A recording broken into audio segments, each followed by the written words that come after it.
जय गुरु जी।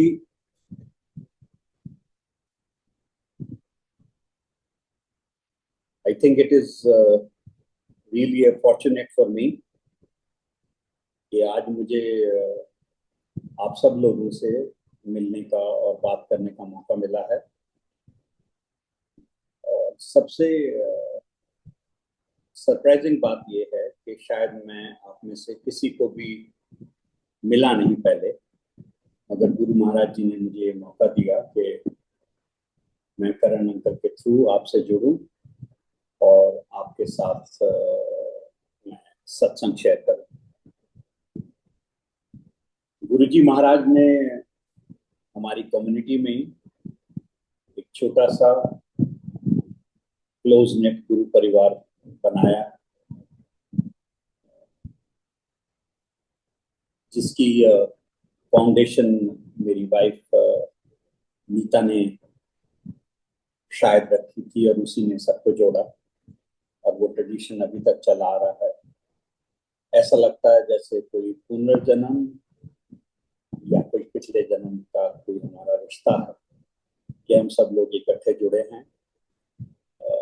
जब भी सत्संग होता है हमारे यहाँ या किसी के पास भी, तो सब लोग ऑटो पायलट मोड में आ जाते हैं और वो गुरुजी महाराज की कृपा से सत्संग ऐसे हो जाता है कि लगता है कि कोई था जिसने सब कुछ ऑर्गेनाइज किया और सब कुछ इतना स्मूथली हो गया। हमारे गुरुजी परिवार में जब भी कभी कोई चैलेंज आता है या कोई क्राइसिस आती है, तो पहला और मोस्ट इम्पोर्टेंट काम हम यही करते हैं कि हम गुरुजी के सामने बैठ के अरदास करते हैं, मेडिटेशन करते हैं और अपने दिल से प्रार्थना करते हैं कि ये जो चैलेंजिंग सिचुएशन आपने हमें दी है, इससे हमें बाहर निकालिए।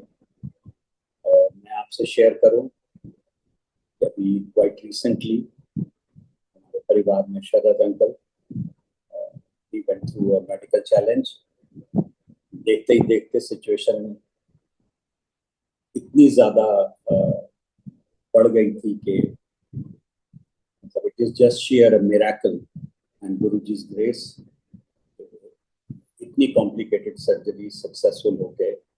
शरद अंकल हमारे साथ हैं and is quite normal. So शुक्राना गुरुजी। इसी तरह Jyoti aunty, she also went through a medical challenge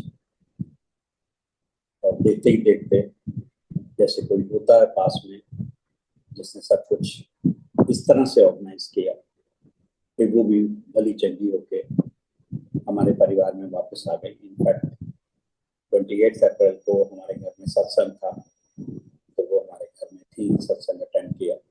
तो शुक्राना Guruji once again. Now, before I start, let me share with you some of the fundamentals that I have experienced or probably that has transformed me or my thinking. एक गुरुजी हैं और उनकी presence हमेशा हमें नजर आती है। जैसे कि जितने भी स्वरूप हमारे घर में हैं, गुरुजी अपने फ्रेगनेस से हमेशा बाहर रहते हैं। हमेशा उनके चरण जो हैं वो भी फ्रेम से बाहर रहते हैं। और ये मैंने ही नहीं, हमारे घर में जो भी गुरु परिवार के सदस्य आते हैं उन्होंने भी नोटिस किया है, हमारी डोमेस्टिक हेल्थ ने भी नोटिस किया है। तो इनफैक्ट अब मैंने ये पूछना भी बंद कर दिया कि आपको ऐसा लगता है, आपको ऐसा लगता है, नहीं, बिकॉज ये है तो है और ये उनकी कृपा है कि वो हमारे साथ है। दूसरा कि उनका रिबाउंड उन्हीं की वॉइस में जब भी मैं मेडिटेशन में बैठता हूँ, सुबह और कई बार शाम को भी, और मन में अगर कुछ भी चल रहा हो तो उसका रेजोल्यूशन या उसका response immediately comes back in his own voice, जो वो पंजाबी के छोटे छोटे वर्ड्स बोलते थे और काफी इफेक्टिवली बोलते थे। तो this is the another part of तीसरा हम रोज सुबह चाय प्रसाद जब गुरु जी को भोग में अर्पण करते हैं, कई बार बड़ी एंजाइटी होती थी देखने की, क्योंकि चाय का लेवल डिप करता था और कभी कभी तो काफी डिप करता था, जैसे गुरु जी ने कृपा किया हो और जो भी हमने कहा या ऑफर किया गुरु जी ने एक्सेप्ट कर लिया, वो हमने देखना ही बंद कर दिया। हम चाय का भोग लगाते हैं और प्रणाम करके उठा लेते हैं और फिर उसको पीते हैं। तो वो जो एंजाइटी होना, ये आज डिप किया, आज डिप किया और आज कितना डिप किया, वो भी गुरु जी ने दिमाग से ही निकाल दिया कि हाँ वो हैं, और बस और इसी चीज की एक जिसे क्या कहते हैं सेटिस्फेक्शन या कंफर्मेशन कह रहे हैं आप। नाउ संगत जी, I am a bit hesitant speaker when it comes to sharing my experiences with Guruji. So if my satsang touches you, it is all His grace. And if it lacks in any manner, I think the gap will be in my articulation. मैं काफी hesitant रहता था कि जब मुझे लोग कहते थे कि नहीं आप सुनाइए, आप बताइए, और मुझे हमेशा यही लगता था कि नहीं, आपका जो कनेक्ट है, आपकी जो बात है, आपका जो एक्सपीरियंस है गुरु जी के साथ, वो पर्सनली आपका ही, तो उसको शेयर नहीं करें तो अच्छा, हेसिटेशन होती थी। और बस इसी हेसिटेशन में मैं बहुत कभी करता नहीं था। इनफैक्ट जब करण अंकल ने भी जब मुझे अप्रोच किया तो पहला फोन मैंने उमेश अंकल को किया था कि यार ऐसा है, तो क्या है, कीजिए ना। और एक रीजन और भी था कि बहुत सी बातें जो चल रही होती थी दिमाग में या मन में, और कभी कोई सत्संग शेयर करे तो गुरुजी उन बातों का रिस्पॉन्स उन अंकल या उन आंटी के थ्रू उनके सत्संग में दे देते थे। और ये मैंने काफी बार नोटिस किया, और इसी का शायद एक इफेक्ट आया या मेरी हेसिटेशन दूर हुई कि हाँ सत्संग करना चाहिए। शायद गुरुजी पता नहीं किसको, किसकी बात का, किसकी सिचुएशन का जवाब आपके सत्संग के थ्रू देते हैं। और संगत जी, पहला सत्संग जो मैंने शेयर किया था वो लंदन संगत के साथ किया था, और that was the first time that my hesitation Guruji ने काफी दूर कर दी। अब let me start my journey with Guruji. Umesh हमारे फ्रेंड हैं, now we are friends for about 44 years। तो वो एक बार हमारे घर, I think this must be about 98, कि वो हमारे घर डिनर पे थे फैमिली के साथ, और हमने डिनर खत्म किया, करीब 11 सवा 11 बजे का टाइम होगा रात को। तो उन्होंने नीता से कहा कि अभी चलो आपको अपने गुरुजी से मिलना है। She was quite spiritually inclined and quite open minded person। तो वो कहती चलो, तो मेरे मुंह से निकला कि यार 11:15 बजे अब कौन से गुरुजी मिलेंगे। वो कहता नहीं आप चलो, वो इसी वक्त मिलते हैं। Now that was a bit of a surprise। तो हम लोग 2 गाड़ियों में चल पड़े और वहाँ नैरोली एम्पायर स्टेट पहुंचे। जब एंट्री हुई हमारी गुरु जी के पास, तो सेवादार ने हमको जहाँ बैठाया, बैठ गए वहाँ पर। मैंने ऐसा इम्प्रेशन, इतनी बड़ी बड़ी आंखें, इतना सुंदर इंसान, जो जो लगता था शायद आप ही को बोल रहे थे। But I think in retrospect मुझे मालूम है कि गुरु जी पूरी संगत को ऑब्जर्व करते रहे। और हम जाके बैठ गए। जगजीत सिंह का शब्द चल रहे थे, सतनाम श्री वाहिगुरु। तो काफी एक डिफरेंट सा एक्सपीरियंस था। थोड़ी देर में गुरु जी ने चुटकी बजाई और कहा कि तुसी आओ। तो हम बैठे रहे, तो समझ नहीं आया किसको बुलाया। आधे पौने मिनट के बाद उन्होंने फिर चुटकी बजाई, कहते तुसी आओ। तो नीता ने महेश को कहा कि शायद गुरु जी आपको बुला रहे हैं, आप जाइए। तो महेश ने कहा कि नहीं, ये इन्होंने आपको बुलाया, आप जाओ। तो हम खड़े होकर गए गुरु जी के पास। तो पहले मैंने माथा टेका। तो पूछते हैं कि कितों आए? जाम्बुट विलेज से आए। तो अच्छा अच्छा, सर पे हाथ पे रखने बैठे। इतने में नीता ने माथा टेका, और जैसे उसने माथा टेका, गुरु जी ने कहा भाई जाम्बुट वाली आंटी बड़ी चंगी है। I think she got a very special blessing from him on the first day itself. उसके बाद मेरे दोनों बच्चों ने माथा टेका, जो पहले पीछे बैठे बैठे गेगी कर रहे थे कि कौन से गुरु जी हैं, कैसे गुरु जी हैं। तो उनको देखते ही गुरु जी ने हंसना शुरू कर दिया, जैसे उनको सब कुछ पता था कि वो क्या बोल रहे थे, कुछ कुछ क्या कर रहे थे पीछे। जैसे ही मेरे बड़े बेटे ने माथा टेका, तो मैंने कहा गुरु जी बोर्ड है, आशीर्वाद दो।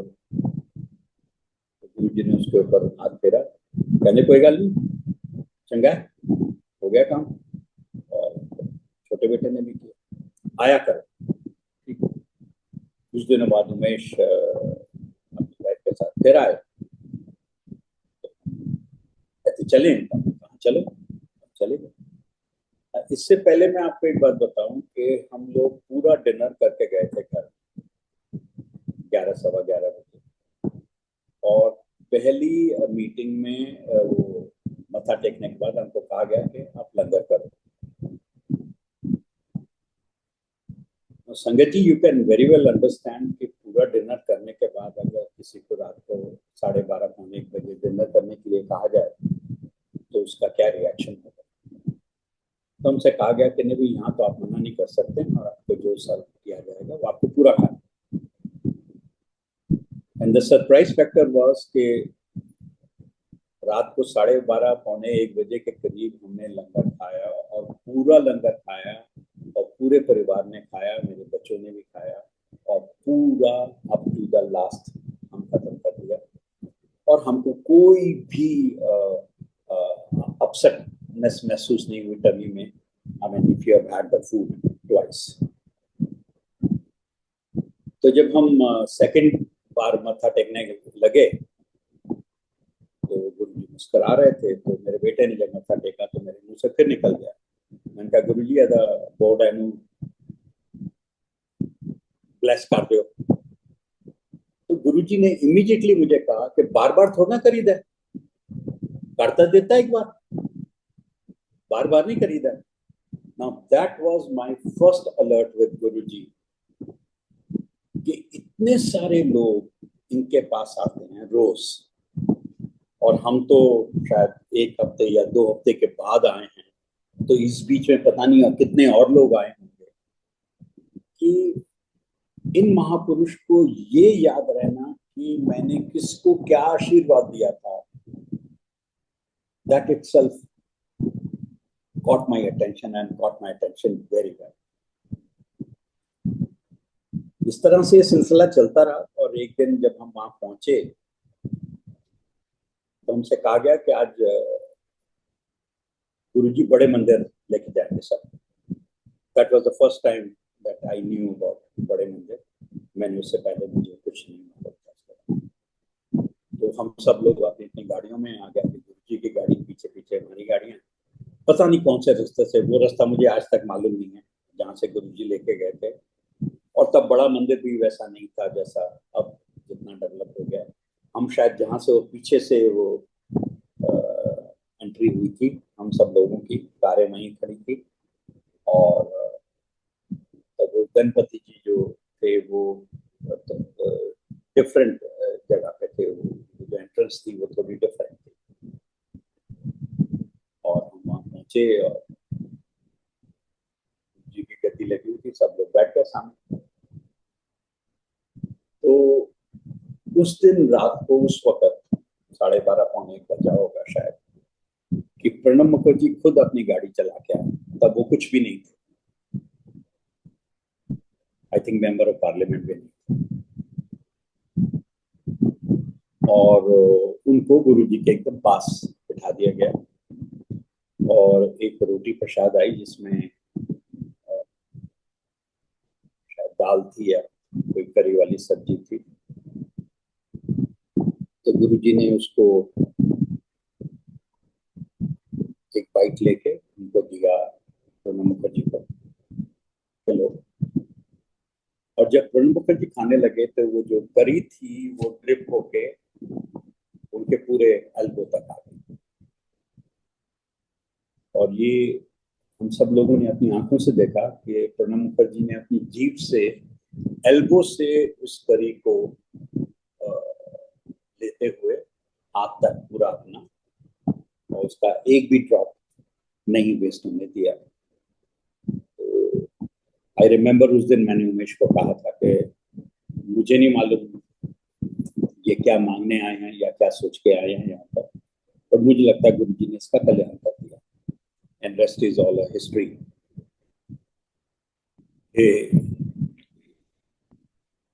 कहाँ से कहाँ पहुंचे। इसी बीच एक दिन मैंने गुरु जी से कुछ बात पूछी और गुरु जी ने उसका जवाब ठीक मूड में नहीं दिया।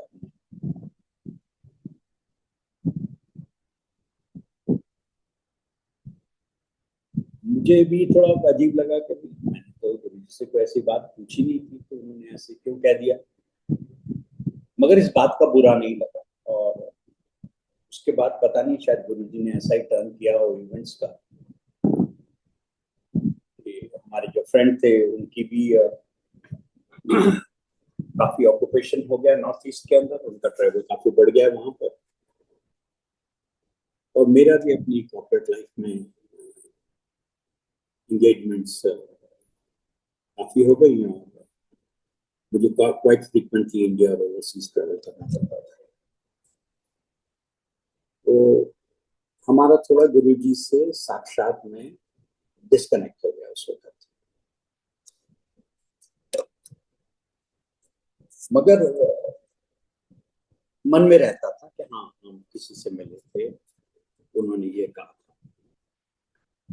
और मेरे बच्चों के बोर्ड भी हो गए, अच्छे नंबर भी ले आए, अब्रॉड भी चले गए पढ़ने के लिए, फर्दर स्टडीज के लिए। तो एक दिन जब 2008 में हम पहुंच गए, तो उमेश हमारे घर फिर से फैमिली के साथ। और नीता ने उनसे पूछा कि उमेश, गुरु जी कैसे हैं? तो उन्होंने कहा, भाभी गुरु जी की तो महासमाधि हो गई। कहते अच्छा, कब हुई? तो बता। तो फिर कितनी हम वहां जाते हैं, तो जब अगली बार जाओगे तो फिर हमको लेके जाना, क्योंकि हमको बड़े मंदिर का तब रास्ता भी मालूम नहीं था। कहते हाँ, वैसे मैं 2-3 दिन में जा रहा हूँ, तो इधर से होते चलेंगे और फिर इकट्ठे चलेंगे। तो हम गए। तब तो इतनी भीड़ भी नहीं होती थी। तो जब गए, माथा टेका, तो मुझे ऐसा लगा कि कोई गुरु जी जो गुरु जी का स्वरूप था गद्दी के पीछे, कि वो मुझे देख के बहुत प्यार से हंस रहे हैं, जैसे कोई किसी के घर में जाएं तो वो आपको खड़े होकर वेलकम करते हैं। और थोड़ी देर बैठे और फिर जब उठेगा फिर माथा टेका तो वो स्माइल वॉज स्टिल देयर। उसके कुछ दिनों बाद उनको रास्ता मालूम चल गया था, तो हम फिर गए और वही स्माइल, बिल्कुल वही स्माइल। और उस दिन जब हमने मत्था टेका तो सेवादार ने कहा कि अंकल आप बैठोगे? तुमने कहा हाँ, अगर जगह मिल जाए। तो वो जो खिड़की के पास वाली जगह थी वहां पे एक सीट खाली थी, और जैसे ही वहां पहुंचे तो एक आंटी और उठ गई, तो मैं मेरी वाइफ वहां बैठे और हम बैठ के थोड़ी देर अपने ध्यान में ही थे कि गुरु जी का रिबाउंड आया। पूछना नहीं कुछ, मैं संगत जी हिल गया उस वक्त। मुझे समझ नहीं आया कि हुआ क्या। हम पंजाबी हैं मगर मेरी पंजाबी इतनी अच्छी नहीं है कि मैं इस इतने गुड वर्ड या ऐसे सेंटेंसेस की यूज टू हूँ। तो मैंने फिर थोड़ी देर आंख खोली और फिर आंख बंद कर ली। The same rebound came again. पूछना नहीं कुछ। तो फिर जब मैंने अपनी आंख खोल के देखा तो मुझे लगा कि गुरु जी मुझे देख रहे हैं और मुझसे कुछ पूछ रहे हैं। और मुझे झट से वो बात याद आ गई जो मेरी और गुरु जी के बीच में हुई थी। तो मैंने भी मन मन में कह दिया कि मैं गुरु जी आपको पता है सच क्या था, और मैंने आपसे क्या पूछा था, और जो आपने कहा शायद मैं डिजर्व नहीं करता। तो गुरु जी ने स्माइल किया और मुझे कहा चल छाड़, आया कर। उस दिन संगत जी मेरे मन से पता नहीं तो कुछ कैरी ओवर बैगेज तो शायद था कहीं बैक थॉट्स में, मगर वो निकल गया और ऐसा लगा कि पता नहीं कितना लाइट, कितना फ्रेश और कितना अच्छी तरह से आप महसूस कर रहे हैं अपने आप को। घर लौट आए। अगले दिन संगत जी हमको, हमारे यहाँ एक हमारे नेबर हैं, मेरी वाइफ की फ्रेंड, तो उनका बड़े दिनों बाद फोन आया कि हमारे घर कीर्तन है, आप आइए। वो सिख फैमिली। तो हमने सोचा कि शायद वो जपजी साहब का बात होगा, हम चले गए। जब वहां गए अंदर तो देखा गुरु जी का स्वरूप और सब लोग उनके पास बैठे। तो नीता ने मिसेस कपूर से पूछा कि आप इनको कैसे जानते हैं? मिसेस कपूर कहती है तुसी इन्हां नूं जानते हो? तो नीता ने कहा मैं तो इन्हां नाल मिली हुई हूं। अच्छा। तो फिर सत्संग के बाद ना रुकना मेरे को, जाना ना। ठीक है। सत्संग हुआ, खत्म हुआ। तो मिसेस कपूर ने कहा कि इनको मैं भी नहीं जानती थी, और करीब 4 महीने पहले आई लॉस्ट माई मेमोरी। मैं अपने हस्बैंड को भी नहीं पहचानती थी, बच्चों को भी नहीं पहचानती थी, और एक बड़ा अजीब सा स्टेज में मैं पहुंच गई और मुझे गंगाराम हॉस्पिटल में एडमिट कर दिया और मैं वहीं थी पीने के साथ। तो कहते एक दिन रात को मेरे सपने में ये आए, और मेरी फैमिली तो बहुत परेशान थी कि भी अब क्या होगा इनका, मतलब ये पहचानती नहीं है, कुछ नहीं करती इनका, और 3 महीने हॉस्पिटल में भी रहना कोई छोटी बात नहीं। और कहते मुझे आके कहते हैं चल 3 दिन बाद तो ठीक होके कट जाएंगे। और वो कहते हैं 2-3 दिन के बाद मेरी आंख खुली, सामने मैंने हस्बैंड को पहचाना, बच्चों को पहचाना, खुश हो गए और मैं वापस आ गई घर। तो फिर हमने ढूंढना शुरू किया कि जो मेरे सपने में आए थे वो थे कौन, कौन से महापुरुष थे। तो नानक देव जी नहीं थे, गोविंद सिंह नहीं थे, सिख फैमिली है। तो उन्होंने थोड़ा पूछना शुरू किया आसपास। तो फिर उनको किसी ने बताया कि ये गुरु जी हैं जिनसे आप, जो आपके सपने में आए थे, क्योंकि उन्होंने एक स्वरूप देखा और उन्होंने कहा कि हाँ ये मेरे सपने में आए थे। तो फिर उन्होंने इनके बारे में जाना और दैट इज हाउ दैट सत्संग वाज प्लान्ड। और गुरु जी ने फिर हमको रिकनेक्ट किया और हम दोनों फैमिलीज फिर बड़े मंदिर जाना शुरू हो गए। अक्सर चले जाया करते थे मत्था टेकने के लिए। एक और बात बताऊं आपको कि हमारी प्रॉपर्टी का एक डिस्प्यूट था और जीते जीते मैं सुप्रीम कोर्ट तक उसको जीत गया था। और तब मुझे लगा कि अब तो मामला खत्म हो ही गया, मगर वो खत्म नहीं हुआ। और ऑब्वियसली कभी कभी घर में इरिटेशन भी हो जाती थी कि क्या, किस चीज़ की कमी है, क्यों इतना परेशान हो जाते हैं, क्यों भाग रहे हैं, अब हो जाएगा, अपने आप हो जाएगा। I was also bit dejected. तो हम उस दिन मैं और नीता गए बड़े मंदिर और मैं बड़े अजीब मन में गया। मैं जब वहाँ बैठा तो पहले जब मत्था टेक रहे थे तो हमारे से आगे एक आंटी थी जिन्होंने शायद पहली बार आई होंगी। तो उन्होंने मत्था टेका और वहाँ पे जो एक स्पेशल एनक्लोजर है वो खाली था, तो वो वहाँ जाके बैठ गई। तो वहाँ जो सेवादार थे उन्होंने उनको वहाँ से उठाया कि ये आप यहाँ नहीं बैठे। तो जब हम बैठे उधर पीछे जाके खिड़की के पास ही, तो पहले तो मेरे, जब मत्था टेक रहा था तो मेरे मन से निकला कि गुरु जी आपके टाइम में तो कोई वीआईपी नहीं होता था, सब एक ही जगह बैठते थे, ये क्या शुरू हो। तो इमीडिएटली गुरु जी का रिबाउंड आया कि एना दी छड़ अपनी गाल कर। तो संगत जी उस दिन से मेरे दिमाग से वो बात ही निकल चुकी है कि मुझे नहीं फर्क पड़ता कि कौन कहाँ बैठा है, कैसे बैठा है, आगे बैठा है, पीछे बैठा है, स्पेशल जगह बैठा है, नॉन स्पेशल जगह बैठा है। मुझे जहाँ जगह मिलती है, जहाँ मुझे बैठने कहते हैं मैं बैठ जाता हूँ और मुझे इस चीज का कोई भी फर्क नहीं पड़ता। गुरु जी ने वो दिमाग से निकाल दिया।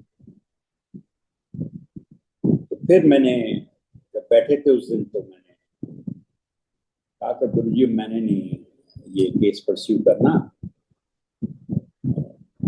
आप सब कुछ जानते हो और मैं भी बड़ा तंग आ गया हूँ, बस मैंने अभी फाइल जाके फेंक देनी है और मैंने नहीं जाना, मैंने नहीं इसको परस्यू करना, अब आपने जो इसका करना करो। तो मुझे रिबाउंड आया संगत जी, गुस्सा नहीं करना, शांत हो जा, चिट्ठी आएगी, दिस 3 वर्ड्स। खैर उसके बाद हम उठे, समोसा प्रसाद दिया, चाय प्रसाद लेने के लिए पीछे गए तो वहाँ एक सेवादार अंकल बैठे थे, तो हमारे पास आके बैठ गए। तब तक मेरा समोसा खत्म हो चुका था। समोसा खाओगे? मैं कहा जी खा लिया। कहना नहीं और खाओ, क्या प्रसादी मंगवाना। तो उन्होंने समोसा भी खिलाया और चाय प्रसाद भी दी। तो फिर मैंने उनसे पूछा कि आप यहाँ कैसे आए। कहते मैं तो यहाँ बड़े, now this is something very important that I am going to narrate।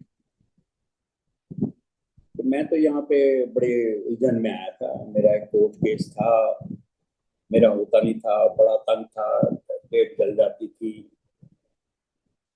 और घर में बड़ी चिक चिकबाजी होती थी कि क्या हो रहा है। I mean, it was looking to me that somebody is narrating my situation. तो मैंने एक दिन आके यहाँ पर बोला गुरुजी गुस्से में कि मैंने नहीं जाना, मैं फाइल फेंक रहा हूँ यहाँ पे आपके ऑडियो पे, और मैंने नहीं जाना, तो अब इसको जो करना आप करो। तो कहता गुरुजी ने मुझे कहा कि नहीं, अगली डेट पे तू जा, तेरा काम होगा। और अगली डेट जो थी वो 2 दिन के बाद थी।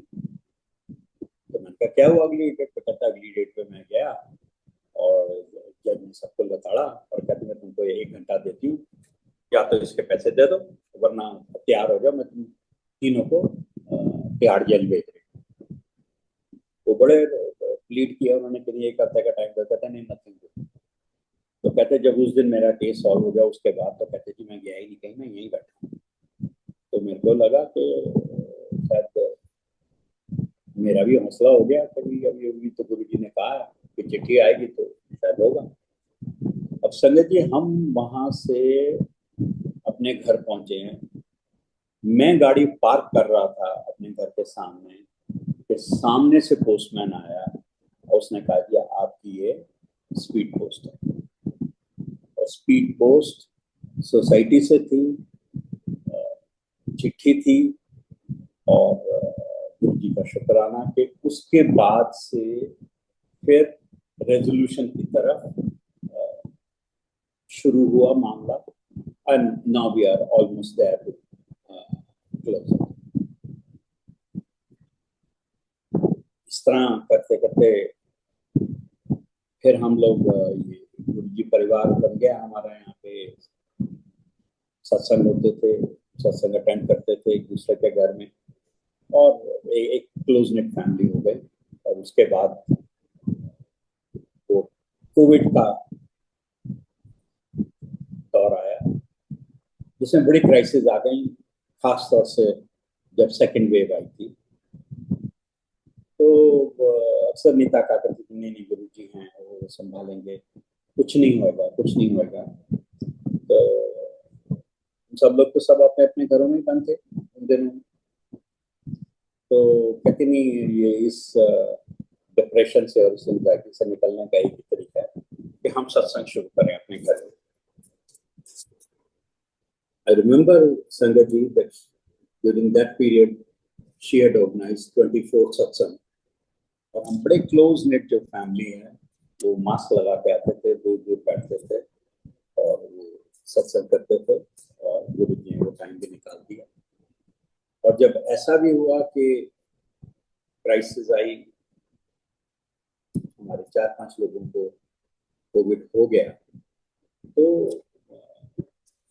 गुरु जी ने कहा, मतलब ये थॉट प्रोसेस डाला नीता के दिमाग में, जब उनके घर में मतलब सभी अगर कोविड से पड़े हैं तो लंगर सेवा होनी चाहिए। तो she started cooking langar, and we used to go and lead the langar with them.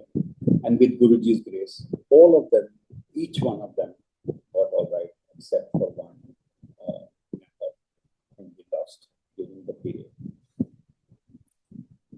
And all of a sudden, जब वो हमारे एक क्लोज फैमिली में से गए, तो गीता बोलती है कि चलो मैं चाय बनाती हूँ, आप चाय प्रसाद और बिस्कुट दे के आओ उनको, परेशान हो गए काफी रात से। तो मैं गया वहाँ पे चाय प्रसाद देने के लिए, और जब वापस आए तो बैठे थे आपस में बात कर रहे थे, और फिर वो कहते नहीं खाना भी नहीं खाया होगा रात को, तो चलो मैं लंगर बनाती हूँ, and we will go at 11:15 or so to serve them the लंगर।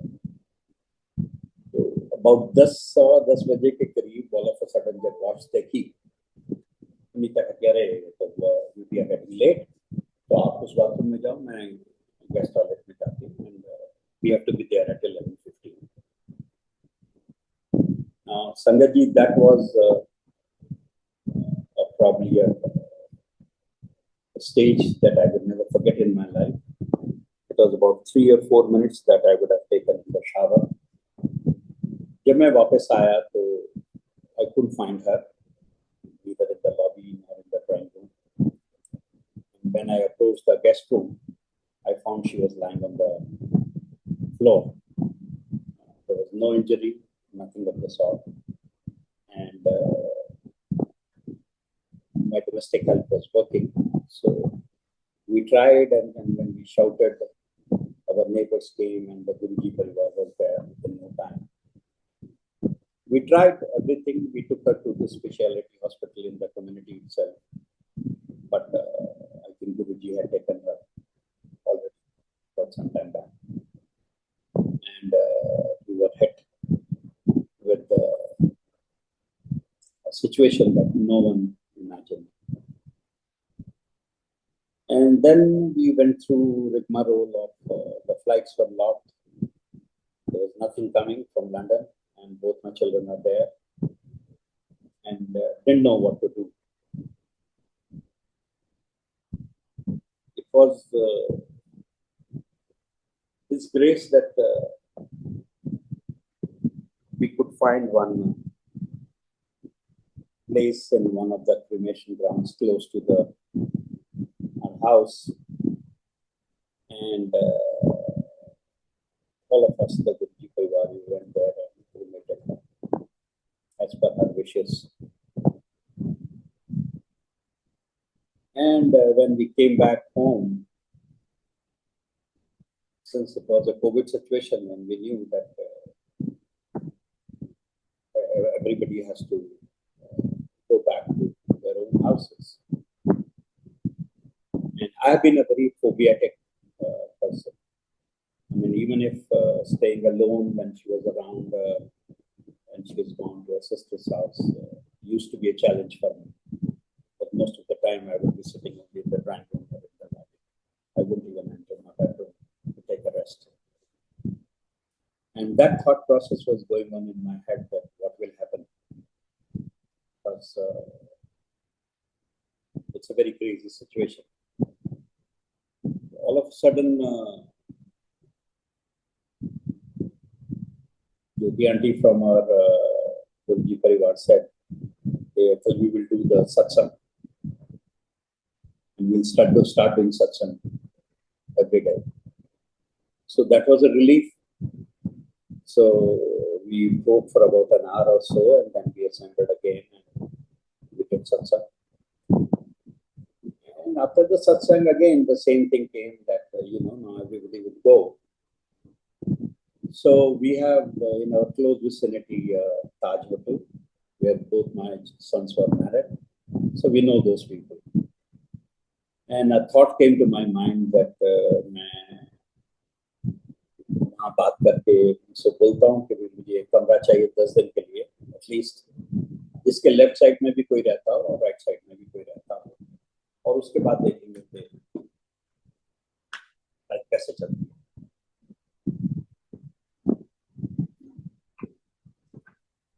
मेरे दिमाग में था ही ये चल रहा था कि आप देखिए कि Jyoti aunty came to me and she said कि कल आज मैं और तरुण आपके साथ सोएंगे।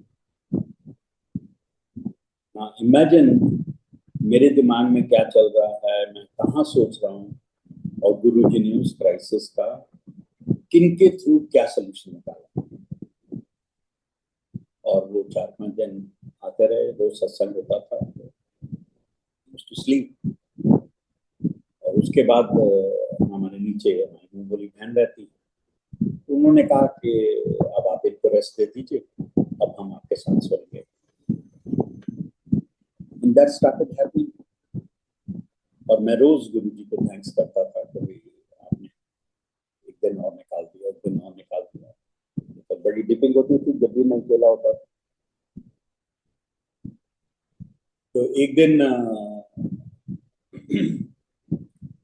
मैंने ये लोग डिनर के लिए हमारे पास थे, ज्योति और तरुण। तो रोजी आंटी ने नीचे कहा कि जब ये जाने वाले हों तो मुझे फोन कर देना, हम लोग ऊपर आ जाएंगे सोने। जैसे ये निकले हैं तो संगत जी, मैंने माथा टेका गुरुजी के सामने ड्राइंग रूम में, इस रूम पे। पीछे से आंटी का रिबाउंड आया गीता का, "Erwin, what is this? I've insulated this house with His grace. You go and sleep in your room and let me see who bothers you." और ये सुन के मैं एकदम बड़ा अचंभे में रह गया कि हुआ क्या। और 2-3 मिनट के बाद मैंने फोन किया अपनी बहन को नीचे, फिरोजी ऐसे ऐसे करके हुआ है, तो आप एक काम कीजिए, आज आप अपना फोन ऑन करके बीच में रख के सोइए, और मैं भी अपना फोन ऑन रख के सोने की कोशिश करता हूँ कि अगर मुझे दिक्कत होगी तो मैं आपको फोन कर दूँ। एंड शी ऑल्सो सेड, या I think it's God send, तो आप करिए और आप फिक्र मत करें। तो संगत जी, वो दिन है और ये दिन है कि वो फोबियाटिकनेस गुरुजी निकाल के ले गए इस घर से। उनकी प्रेजेंस है और मैं बहुत शांति से, बहुत सुकून से इस घर में रहता हूँ। और मुझे वो सिचुएशन आती नहीं, मैं ट्रेवल भी करता हूँ, मैं चंडीगढ़ जाता हूँ, and now it has been I think 5 or 6 times that I have been there and come back and that situation continues. तो कहने का मतलब ये है कि गुरुजी knows what is good for you, what is your requirement, और उनको कब आपको क्या देना है, कैसे देना है, कैसे रिजॉल्व करना है, अगर हम उनको छोड़ देते हैं तो उससे ज्यादा सुकून और शांति की बात कोई होती ही नहीं है। और this is the transformation that I think I have gone through it, कि मेरे को अब एंजाइटी नहीं होती कि कोई काम हो रहा है तो क्यों नहीं हो रहा, और अगर देर हो रही है तो क्यों हो रही है, गुरु जल्दी कर दो ना, ये कर दो।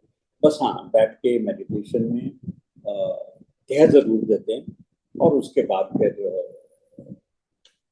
जो उनकी इच्छा हो उसके ऊपर छोड़ते हैं। I think I have been talking for long enough now. And Karan uncle, I think if you think it appropriate, I would like to stop here. And if Guruji would give me an opportunity again, I would share the satsang from this point onwards with the lovely Sangat of Guruji. Thank you very much. Shukrana Guruji. Jai Guruji. Thank you so much, uncle. We have planned like, if I remember, you said I'll do it for half an hour, but it's 45 minutes. It's all his planning that always happens. Yes. And I think बुलवाते भी वही हैं। आप जो मर्जी prepare कर लें, जो मर्जी कह लें, आप बोलते वही हैं जो शायद उन्होंने आपके लिए प्लान किया होता है। तो so शुक्राना गुरुजी once again, and thank you Sangat ji for listening to me, and I think Guruji bless everybody, और वो सबकी मनोकामना पूरी करे और सब लोगों को सुख और शांति दे। Thank you very much.